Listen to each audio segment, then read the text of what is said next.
এখানে তাহলে কি করলাম আমরা একটা লাইন নিলাম লাইনটা কত ছিল 3.5 সেন্টিমিটার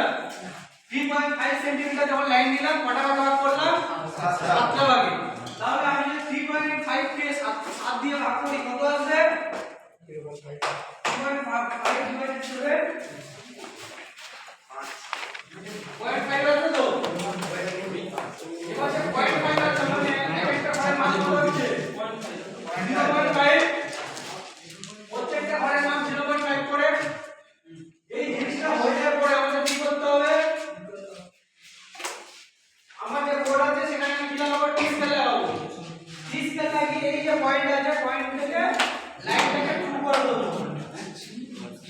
বুঝতে পারলে হ্যাঁ স্যার লাইনটা তাহলে আমার এখান থেকে পয়েন্ট থেকে বেরিয়ে গেল পয়েন্টে যার পরে লাস্ট যে পয়েন্টটা হবে সেখানে একটা এন্ডে লাইন টেনে দেবো স্যার একটা সেম দাগিয়ে দিয়ে দেব হ্যাঁ এখান থেকে একদম এন্ডে যত দূর যায় টেনে দাও ঠিক আছে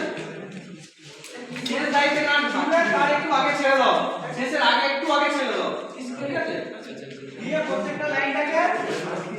এইভাবে থ্রু করে দাও তারপরে নেক্সট আমাদের কাজ আছে সিস্টেমে কেমন হতো